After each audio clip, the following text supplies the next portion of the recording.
para que quando vocês abrir sua Bíblia e deparar com Apocalipse, vocês não fiquem assustados. Apocalipse é a esperança dos santos. Ainda que para o mundo parece que será um filme de terror, mas para aquele que está em Cristo, é a esperança dos santos. É o que eu mais quero, é que chegue o Apocalipse. Eu quero ver pegar fogo no parquinho, entendeu? Não podemos ficar assombrados. A leitura de Apocalipse, ela realmente é complicada, porque o Apocalipse, a Bíblia toda, não tem aquela obrigação de ser cronológica, para você ler e não. Deus quer revelar o que Ele vai fazer, e é simples assim. Aí ela é simbólica, ela é figurada, ela é literal, aí cabe a você se virar aí com o texto para saber o que é que está falando. Então abre aí sua Bíblia no livro de Apocalipse.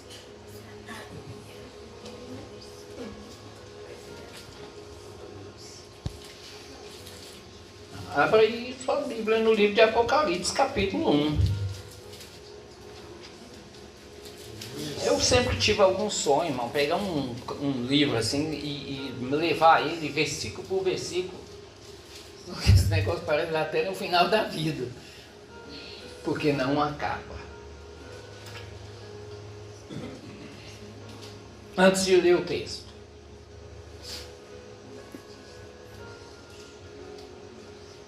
você está no trânsito, você está dirigindo um veículo, ou guiando um veículo, você está com pressa. Você está com pressa, com muita pressa. E você vai dirigindo. E aí tem um sinal lá na sua frente. E aí o sinal fecha para você. Ele fica vermelho. Não tem ninguém, irmão. Não tem um carro, nem na frente, num cruzamento. Não tem nenhum carro na esquerda, nenhum carro na direita, nenhum carro atrás e nenhum carro na frente. Mas está você e o sinal vermelho. Você tem duas opções. Ou você para e obedece, ou você simplesmente desobedece e segue em frente. A sua decisão parece que não tem nenhuma penalidade. Ninguém viu. Não aconteceu nada. Não teve acidente, mas você quebrou a lei. Você agora é fora da lei. Como não te pegou, você não vai pagar nada. E parece que não aconteceu nada, mas dentro de você aconteceu. Você viu que pode quebrar a lei e não acontecer nada. Então, dentro do seu intelecto, você sabe, não pega nada não, é o que o mundo diz. Aí você passa o segundo sinal vermelho, o terceiro sinal vermelho, e você vai passando sinal vermelho. Passa o sinal vermelho um dia, passa sinal vermelho outro dia. É porque está muito alto. Passa sinal, olha, passa sinal vermelho outro dia. E aí, quando você assusta, você está sucessivamente quebrando sinais vermelhos. Até que um dia você é pego. E o dia que você for pego, você vai arrumar o maior problema da sua vida. Sua habilitação será presa, caçada. Você vai pagar uma multa alta. Provavelmente, seu veículo pode até não ser retido, nem apreendido se ele tiver em dias. Mas você já não tira mais. Porque a partir do momento que sua habilitação for cassada, for presa, apreendida, você é inabilitado. E aí, todos os dias, sucessivamente, que você vai responder o processo, Você está impossibilitado de dirigir, de andar de moto. Você pode dirigir e andar de moto, mas aí você vai quebrar outra lei. E aí cumpre o texto bíblico: um abismo chama outro abismo. E provavelmente você vai viver constantemente fora da lei. Você pode não conhecer o Código Brasileiro de Trânsito. O problema é meu, que não conheço. Mas o dia que você cair, você vai ser enquadrado lá. A Bíblia é a mesma coisa. É a mesma coisa. Você pode pecar, irmão. Você pode fazer o que você quiser. Você pode viver do jeito que você quiser. Você pode acreditar. Você pode não acreditar. Você pode achar que Deus não existe. Você pode achar que Deus existe. Você pode achar o que quiser. Eu posso achar o que eu quiser. Mas um dia eu vou morrer.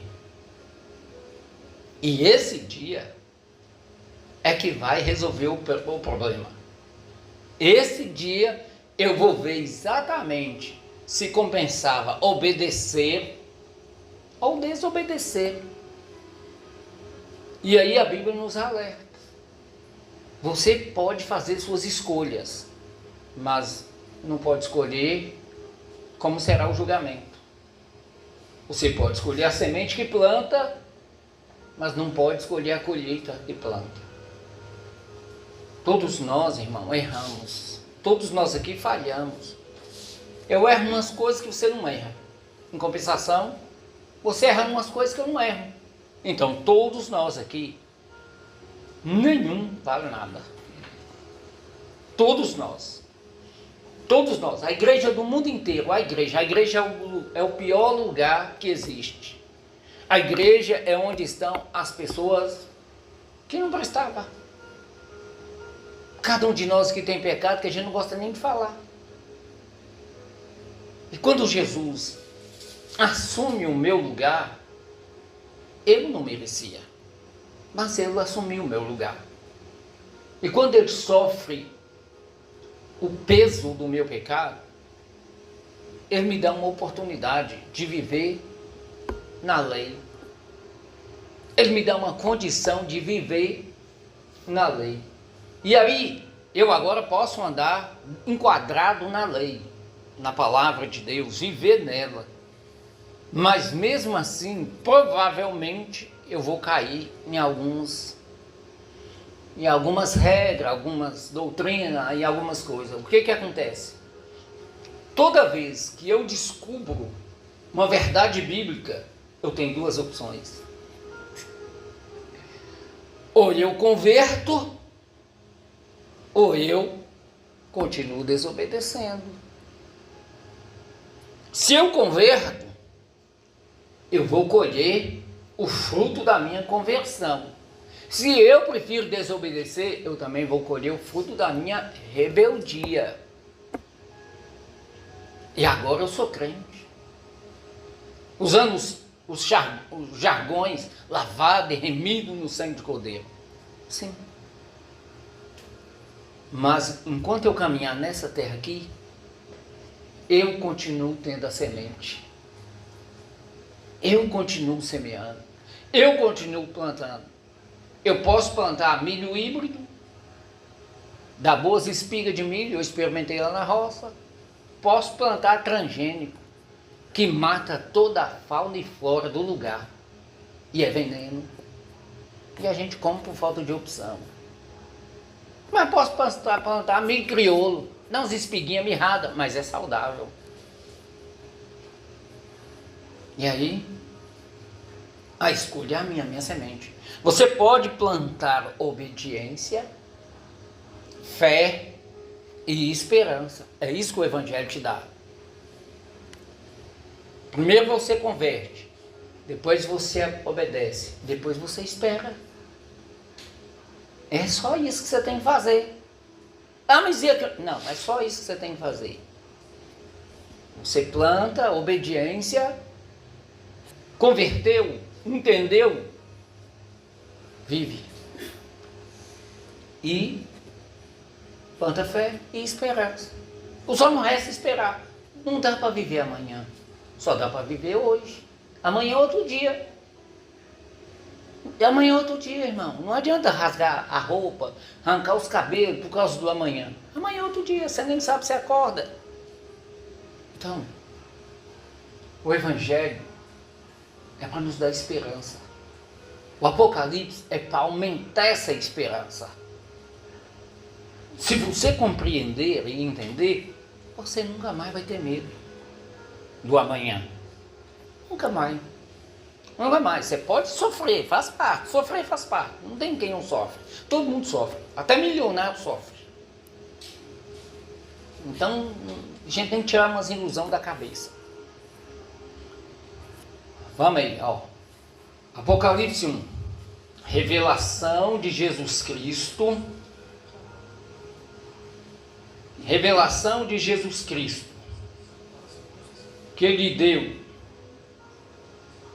para mostrar ao seu servo as coisas que em breve devem acontecer. As coisas que em breve. Então, não tem para onde você correr. Você acreditando, vai acontecer. Você não acreditando, vai acontecer. Você vivendo, vai acontecer. Você morrendo, vai acontecer.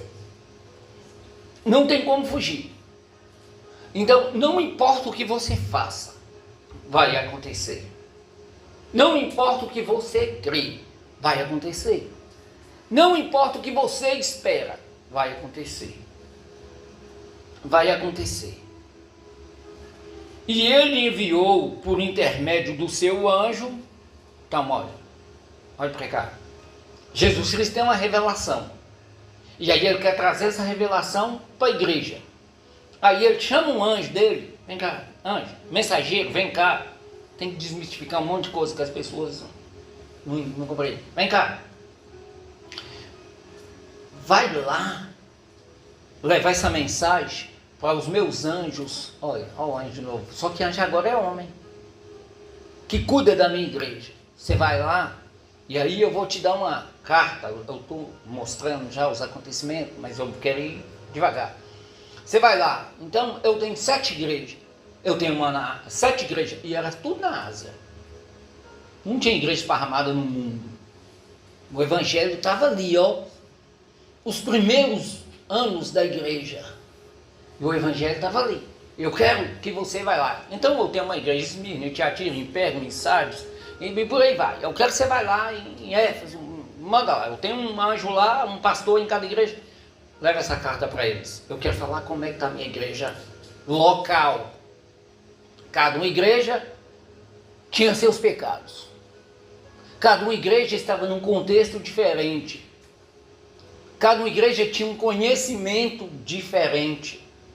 Então o anjo vai lá. Cada igreja ele entrega uma carta. Então o anjo vai notificar a igreja, mas só que ele precisa entregar para alguém de confiança. Ele entrega para João. E João que escreve. João escreve. Tinha que entregar ao seu servo João, versículo 2. E este, João, testificou. Testificou é o quê? É testemunhou.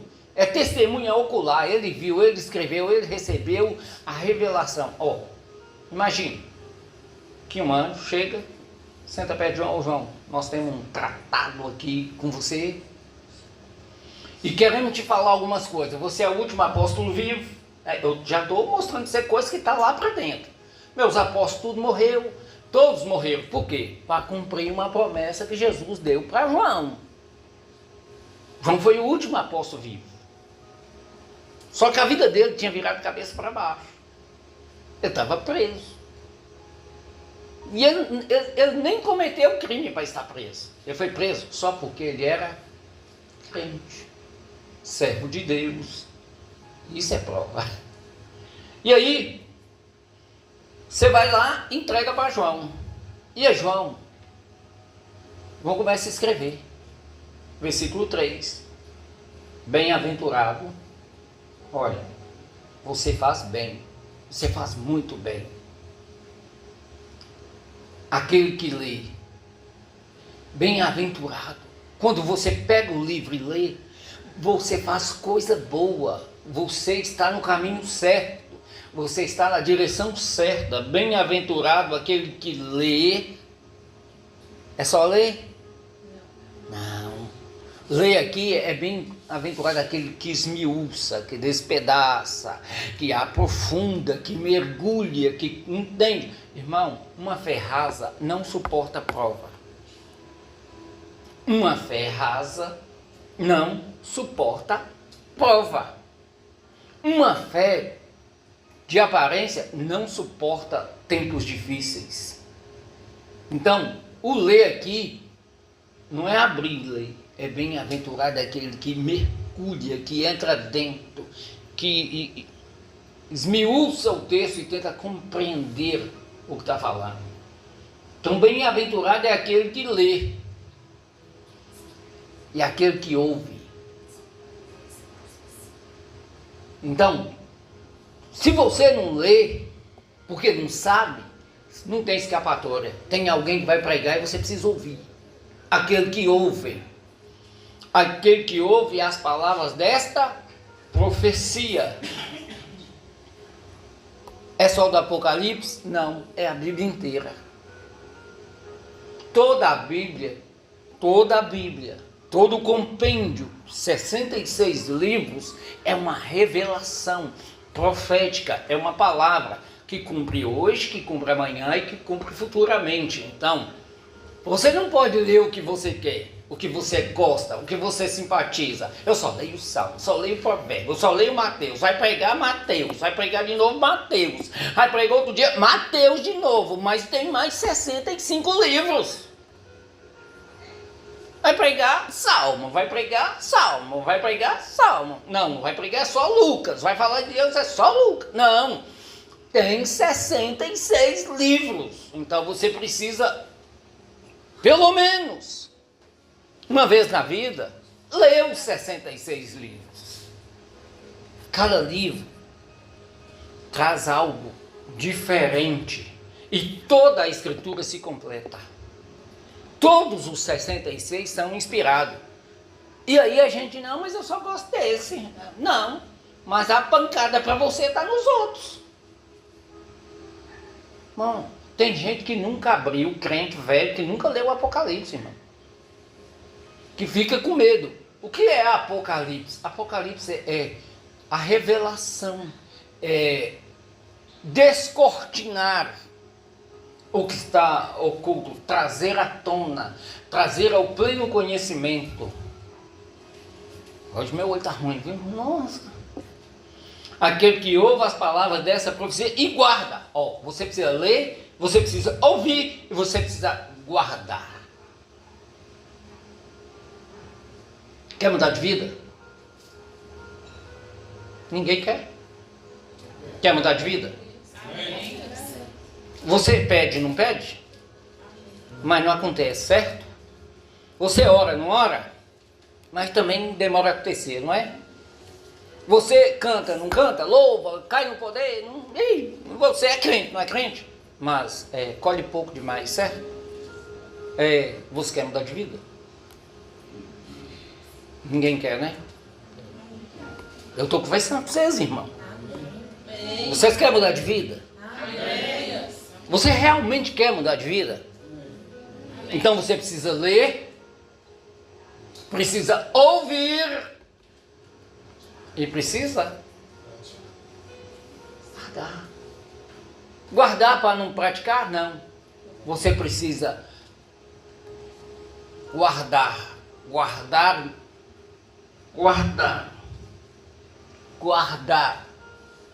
E se você guarda, você tem que viver. Irmão, Jesus ensinou tão fácil. Você quer mudar? Quer? Então aquele que ouve minhas palavras e as pratica. Ah, mas não. É simples assim. Você ouve. Aprendeu. Você tem duas opções. Viver ou não viver. E as duas opções sempre vai te levar para caminhos diferentes. Aquele que ouve minhas palavras e as pratica. Então, não basta ouvir, não basta ler, você tem que viver. E viver, irmão, é botar em prática. Só que nós temos dificuldade de botar em prática. A gente fica esperando que o céu se abra, que um anjo se materialize e que Deus fala. Não, porque o evangelho não é de sinais apenas. O evangelho é pela fé. Aquele que lê, aquele que ouve, aquele que guarda. Aquele que escuta as minhas palavras e pratica é prudente. Faz bem, é prudente. Você não tem um conhecimento de algo, mas um dia lendo a palavra, vem uma pregação, você fala, nossa, não entendi. Deixa eu contar aqui para vocês. Meu coração era muito duro. Meu coração era duro, irmão. Irmão, meu coração era uma rocha. Uma rocha. Além de rocha, eu era contestador, eu arguía, eu questionava, eu queria impor o meu intelecto. Eu era um coração duro, irmão. Eu tinha alguns padrões, eu sempre fui estudado, sempre estudei muito, minha vida inteira. Depois dos 16 anos de idade, porque até os 16 eu era burro. Mas depois dos 16 anos, eu era basicamente uma biblioteca ambulante. Aí, quando eu fui para o evangelho, as minhas concepções, a Bíblia chama isso de sofisma,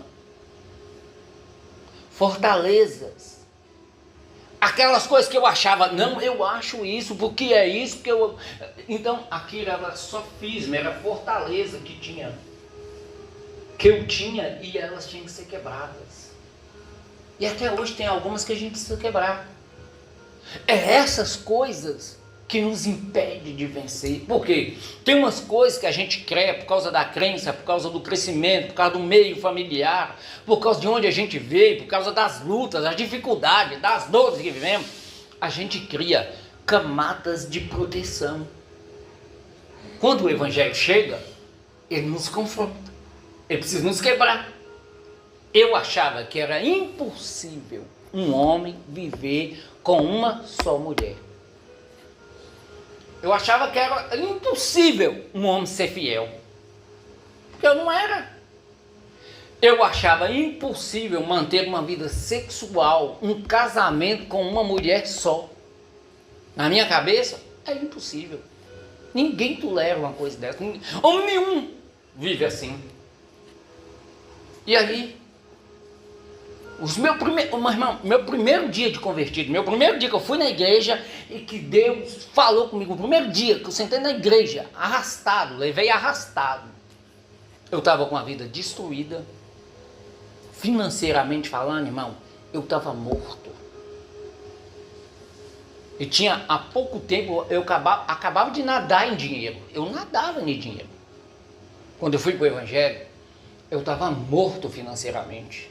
Eu não tinha, a minha vida estava, financeiramente, ela era destruída, irmão. Não, faltava dinheiro até para o básico, que era para comer. Minha vida emocional era destruída.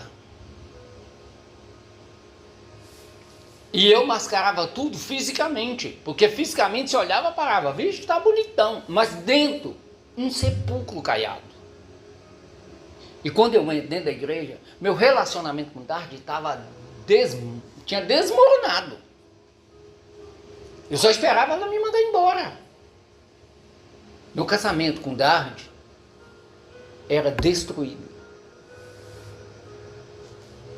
Horrível. Para ela, era pior ainda. Esse era eu.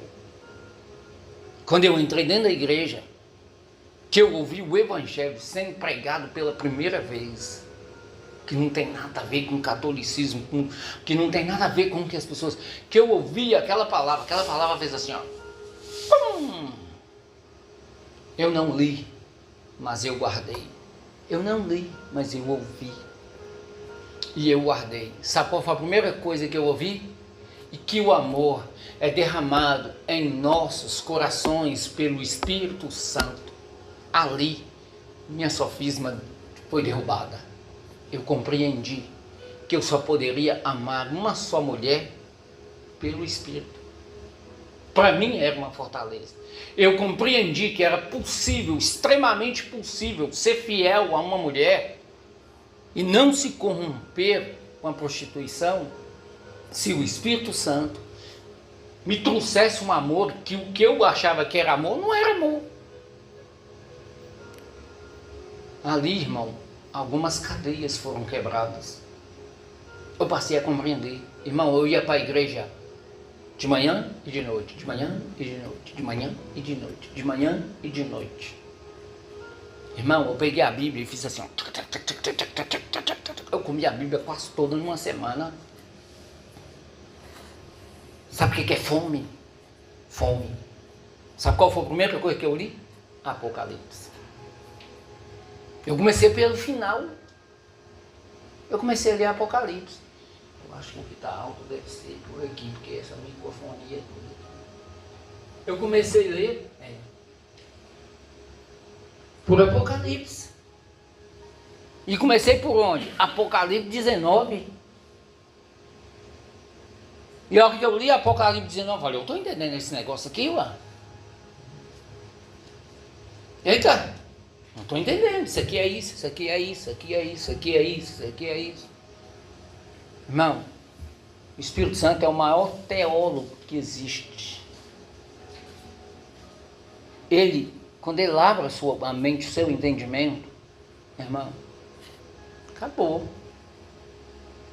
Acabou. Se você quer mudar de vida, você precisa ouvir, ler, guardar, mas você precisa viver. Se você orar muito, você vai ser uma pessoa que ora muito, mas se você não tiver fundamento bíblico, você só é uma pessoa que ora muito.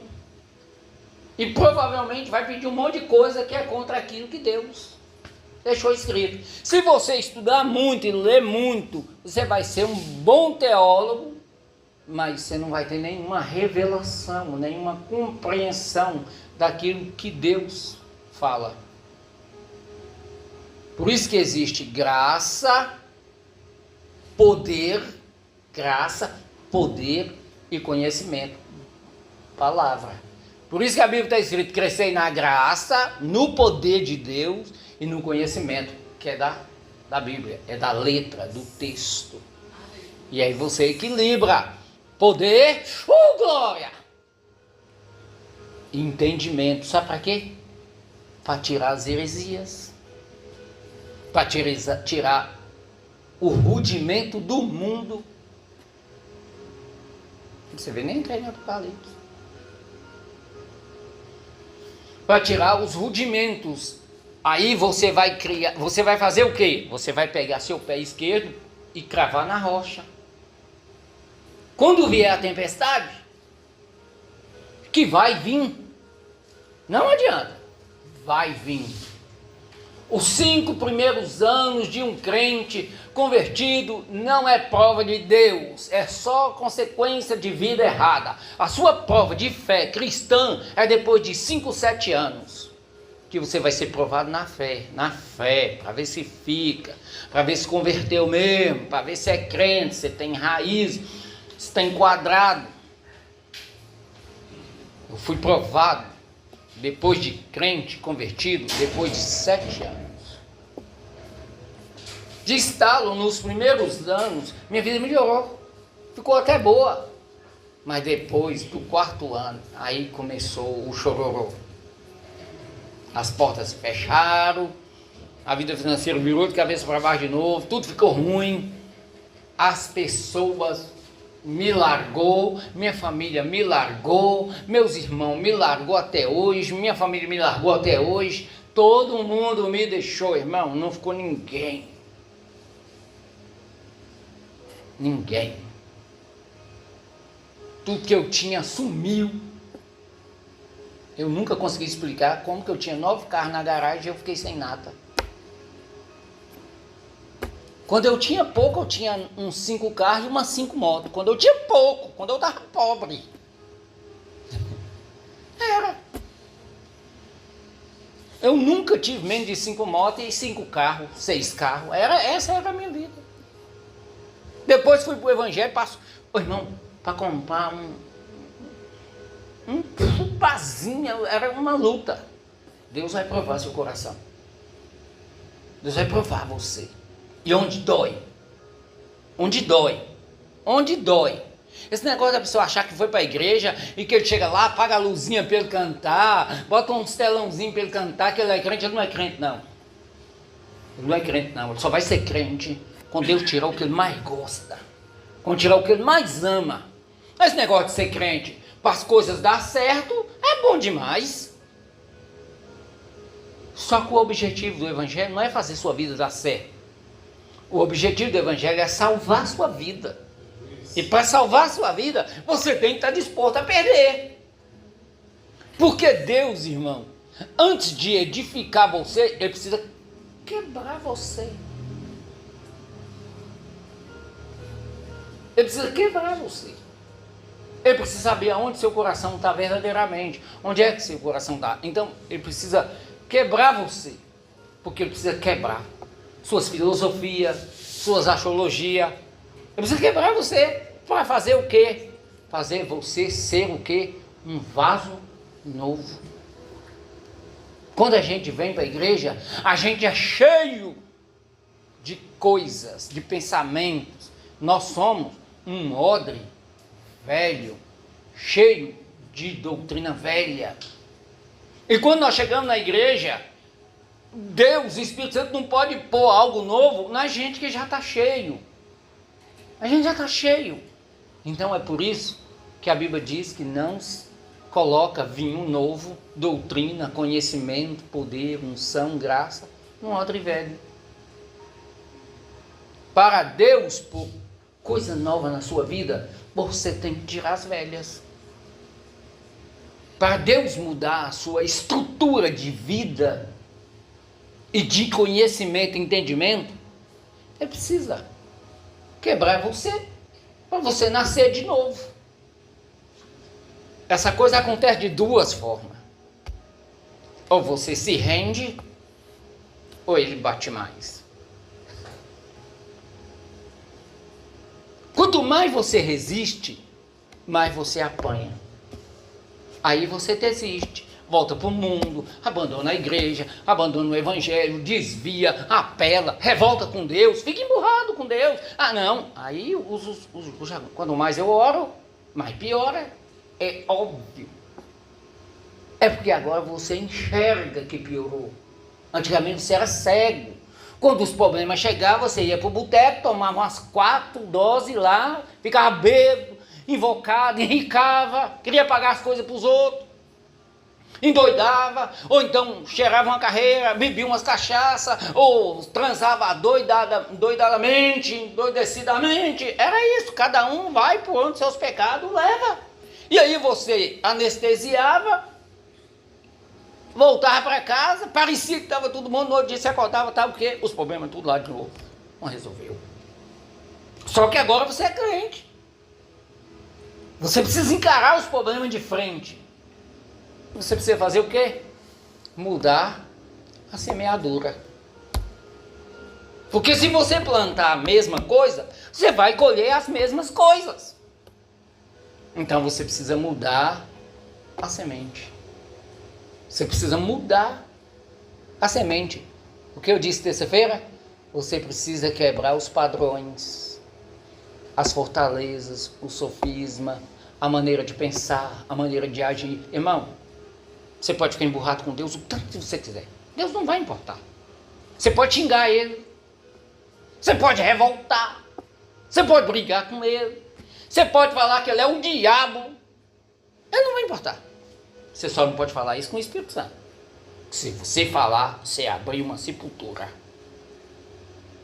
Você pode falar o que você quiser. Você pode xingar Jesus, xingar Deus. Você pode fazer o que você quiser. Ele não vai importar. Você pode chorar, espernear. Você pode ficar bravo, nervoso. Ele não tem problema. Você tem duas formas. Ou você se quebra, se rende. Senhor, aqui estou. Eu estou cansado de sofrer. Eu estou cansado de sofrer. Eu já tentei isso, não dá certo. Eu já tentei isso, não dá certo. Eu já tentei isso, não dá certo. Eu quero quebrar meu casamento como eu, não dá certo. Eu quero mexer nos meus filhos, mas também não consigo. Eu quero mexer na minha casa, mas também não consigo. Eu quero mexer nas minhas finanças, mas também não consigo. Tudo que eu faço está errado.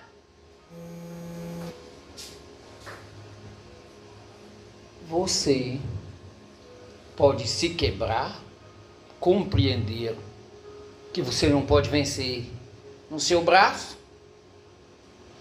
e quando você cruzar os braços e falar: Jesus, entra porque eu estou cansado, entra porque eu posso trabalhar a minha vida inteira, eu posso fazer hora extra, eu posso fazer tudo, mas eu não consigo resolver os problemas da minha vida. Eu posso fazer tudo o que eu quiser, mas eu não consigo resolver os problemas da minha vida.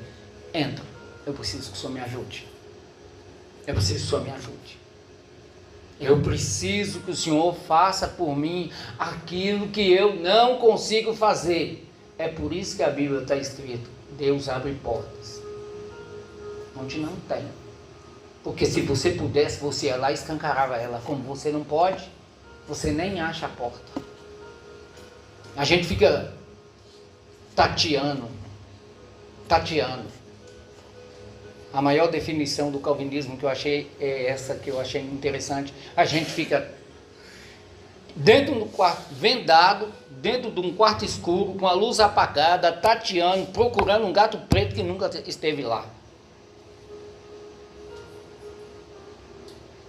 A vida de uma pessoa, quando ela não se entrega para Deus, é desse jeito. Você fica dentro de um quarto escuro, com a venda nos olhos, tateando, procurando um gato preto que nunca teve dentro do quarto. Ó, perdido. E o pior, o tempo está passando. Por quê? É porque você semeia a mesma semente e quer colher outra coisa. Você planta a mesma semente e quer colher outra coisa. Então, não adianta nada eu afundar em Apocalipse, em texto e contexto e texto, se vocês não entenderem o principal. Você precisa mudar o rumo de vida. Quebrar os padrões. Nós temos culto terça e quinta, certo? Domingo nós temos discipulado. Você vem terça e quinta, mas você vem quinta e domingo? Ótimo, você está no culto, tá bom. Mas o dia de você discordar, concordar, aprender, desaprender, é na terça.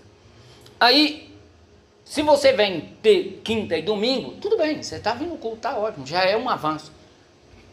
Mas a semente que realmente vai mudar você é no discipulado. Precisamos ser discipulados, irmão. Precisamos aprender, mas para viver. E é notório que quem vive, muda, pratica, transforma de vida. Bem-aventurado aquele que lê, aquele que ouve as palavras dessa profecia e guarda as coisas que nela está escrita. Agora vamos entrar, porque o tempo está próximo. O tempo está próximo. O tempo aqui é dois tempos. É o tempo finito da sua vida que está limitada entre 70 e 80 anos, depois o resto é enfado e cansaço. Dificilmente você vai passar de 100. É raro. E mesmo é só sofrimento. Essa é a sua vida. Esse tempo de vida que você tem, Deus chama de graça. Graça. Você está vivendo aí. É o único tempo que você tem para salvar sua vida. E para salvar sua vida, você precisa perder essa vida aí. Você precisa parar de viver plantando a mesma semente, que é fazendo a mesma coisa que você fez a sua vida inteira. E passar a mudar um outro padrão de vida. Você plantava para a carne e aí você colhia corrupção. Você agora precisa plantar para o espírito para colher vida eterna. E se você quer colher vida eterna, provavelmente um Deus que dá a vida eterna vai fazer você experimentar um pouquinho de algumas vitórias nessa terra. E algumas vitórias nessa terra, irmão, pode mudar a sua vida inteira.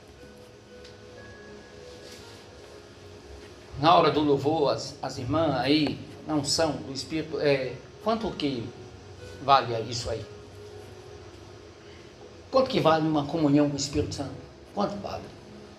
Quanto vale uma experiência com Deus? Tem pessoas que nunca tiveram. Quanto vale? Quanto vale uma oração, uma experiência com Deus, uma comunhão, e Ele responder? Quanto vale? Quanto paga? Dinheiro compra muita coisa. Compra uma cama, mas não compra sono. Compra remédio, mas não compra saúde. Dinheiro compra muita coisa. E dinheiro é bom. O dinheiro não é do diabo, o dinheiro é bom. O dinheiro é bom. É tão bom que a gente abre mão de quase 2/3 da nossa vida para ganhar dinheiro. E é um sofrimento. Dinheiro não é ruim. Quem fala que dinheiro é ruim é ignorante. Dinheiro é bom. Dinheiro compra coisas. Mas dinheiro só compra aquilo que está à venda. Quanto eu daria para ter saúde? Tudo. Se eu te falasse assim, pastor Toninho, eu vou te dar saúde, mas eu vou te deixar pobre de marré. Você só vai ficar com essa roupa do corpo aí, ó. Mas você vai ser tão forte, igual você era. Eu quero. Te garanto que em 5, 6 anos eu estou rico. Com saúde? Com a cabeça que eu tenho hoje? Te garanto que com 5, 6 anos eu fico rico. Fazendo o quê? O que eu mais sou bom. Imagina eu saudável para fazer o que eu sei que eu sou bom. Se eu ser cabeleireiro hoje, do jeito que eu sou, eu ficaria rico. Com esses preços que está aí hoje, eu ficaria rico. Com tanto de opção que tem no mercado, eu ficaria rico.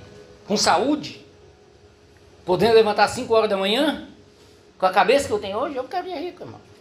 Estou te falando sem um pingo de medo de errar. Primeira coisa que eu ia fazer uma faculdade em 2 anos e meio. Como é que você faz isso? Eu ia estudar os horários convencionais e adiantava as matérias. E eu chegava lá e falava, eu quero fazer a prova. Igual eu fazia no SESEC. O SESEC era uma prova por semana, eu fazia 2 por dia. Você pega uma apostila, estuda ela, vai lá e fazia a prova. Eu ia lá, pegava 2 apostilas, levava para o salão, lia ela 1h30, marcava, ia lá e fazia a prova. A pessoa falou, você vai fazer a prova? Pagava, eu falei, vou. Trazia outra. Não lia ela, chegava à noite, eu ia fazer outra prova. Eu fazia 2 provas por dia. E passava em todas. E eu era burro. Eu já era meio burrinho. Ainda era meio burrinho. Então, assim, hoje tem muitas opções, mas o problema é que a nossa mente é fechada. É fechada. A gente olha para as opções e a gente fala assim, isso não é para mim não. Isso é para os irmãos. Para mim não. Ah, isso aí não é para mim não.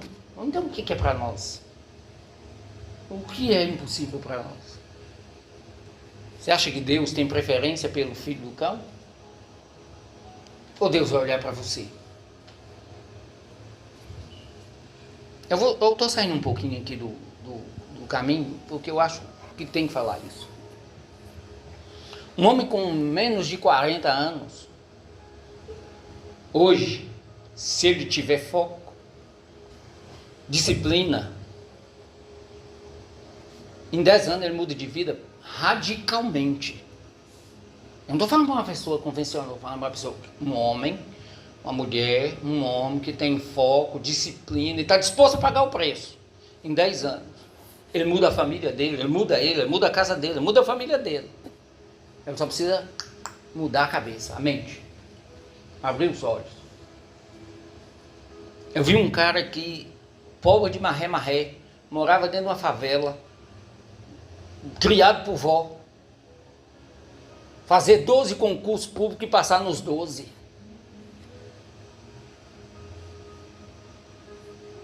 É isso. E hoje é bilionário. É bilionário. Eu tenho quantos anos? 49. É o tanto que você está disposto a pagar o preço. E pagar o preço, as pessoas pensam que é trabalhar muito. Quem trabalha muito não ganha dinheiro, irmão. Quem trabalha muito não ganha dinheiro. Ganha dinheiro quem é inteligente. Quem pensa. Quem não pensa carrega fardo. Quem pensa resolve problema.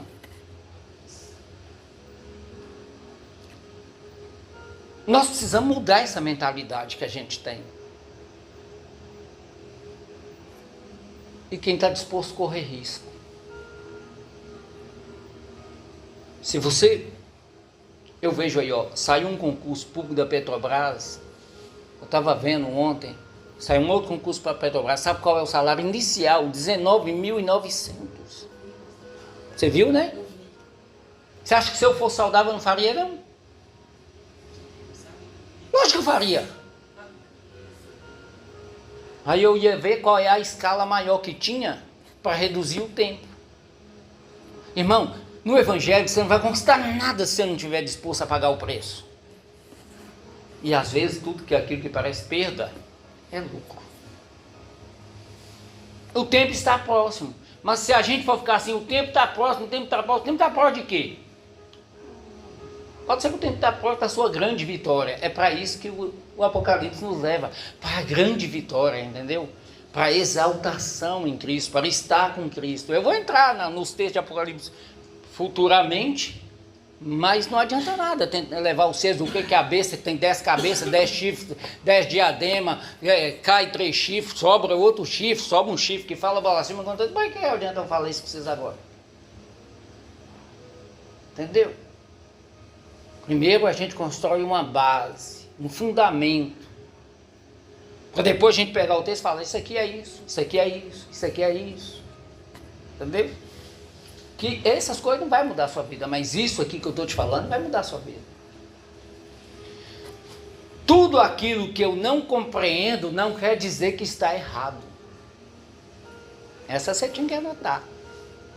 Tudo aquilo que eu não compreendo não quer dizer que está errado, eu só não compreendo.